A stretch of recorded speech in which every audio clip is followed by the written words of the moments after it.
Hey guys! So, yesterday an exciting thing happened. I officially joined the Coast Guard. Woo! I wish I had like a little popper or something that was like really... Nope, I had that. So yeah, I joined the Coast Guard and technically I'm in the delayed entry program, which means that I just have like 2 days a month of training that I go down to until I go to boot camp in April.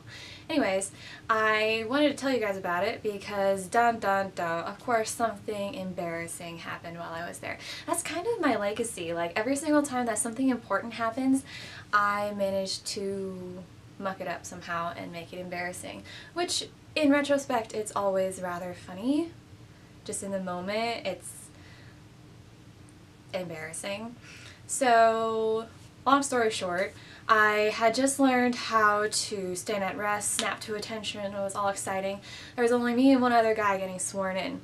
And like the guy had told us, you know, the guy who had taught us how to stand at rest, snap to attention, say yes sir, no sir, outstanding sir, he taught us, you know, all that basic stuff, and he leaves us alone and he's like, okay, well when I come in, you know, he tells us what to do. And so he brings the officer in, we snap to, and everything's going great. I kind of snapped to sort of wrong, but it was my first time. So anyways, so we're standing there and he's saying our oath, and we have to repeat after him, you know, I, Autumn Gas, do swear to uphold and protect, all that stuff.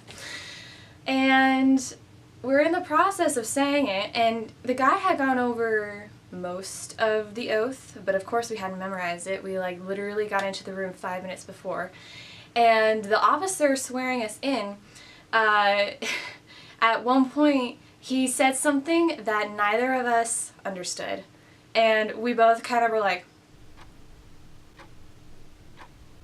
this totally awkward silence. I even have video proof of me just like, sorry sir. Yeah. Oh my gosh. Why am I such an embarrassing person? Anyways, the guy was really gracious and he repeated it for us and he gave us this really awesome pep talk afterwards. It was really, really nice, and I really felt like, I mean, and they even said like, welcome to the family, and it was really nice. Like, it was really exciting, and it was a good swearing in. Like, it wasn't bad, but that one moment was really embarrassing. And it reminded me of all the times in my life that I have had super embarrassing moments, and a lot of times it's on my first day of doing something. Like, for some reason, my first time doing something always bombs. The first time that I ever flew by myself in an airplane, like, I'm not talking about flying by myself like I took a flight to Connecticut by myself to see family. No, no, no, no.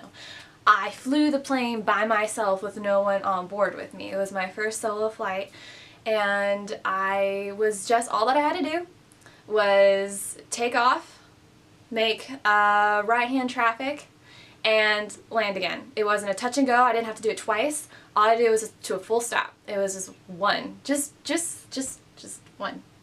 One. And I failed it. Okay, I didn't fail it, but it felt like a failure.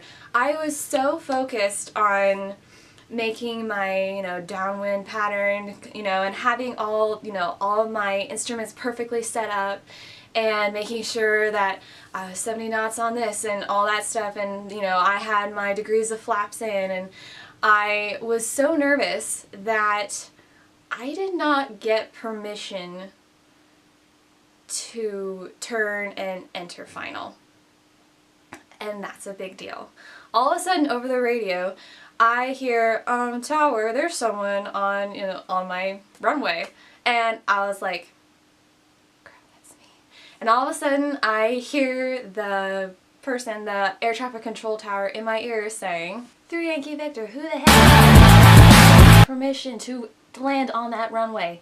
Get off the runway. No, no. Just land. Just land. I, of course, was mortified, and I quickly apologized, landed, got off the runway, and, parked, and my instructor was kind of standing there, and he was like, well, you won't do that again. Yeah, right, I won't do that again. The first time that I was officially a cook, I had been in the kitchen for about 5 minutes and I set a pot holder on fire, yelled fire, threw it on the ground, the fire went out, and by the time that people turned around and saw, they just thought that I was just trying to be funny and scorned me for like several hours. The first time that I got caught with a guy, I wasn't doing anything. I was actually perfectly innocently just talking to him, sitting in a tree, talking to this boy that I liked. I was probably 13, maybe 13 or 14, and I was just sitting in the tree talking to him, and we got caught, and instead of getting down out of the tree, I panicked and I pushed him out of the tree. Thankfully, we weren't too high up and he forgave me later. Yeah, I panicked. The moral of the story is that one day you'll look back on your life and see all those embarrassing moments piled up behind you, and one day you'll just sit down in front of a camera and tell the entire internet about them, and that's not a moral, never mind, I don't know what that is. If you've had embarrassing moments like this, you should leave it down in the comments, and maybe I'll post even more embarrassing stories down there so that you guys don't feel alone posting in that. Or you could just like it and subscribe, which is a little bit more anonymous and less embarrassing, and it would make me happy. If you didn't like this, then go away, I guess. I don't know. But don't be mean. That's not nice. Yeah, so hopefully I'll see you guys next week, and that's all. Bye!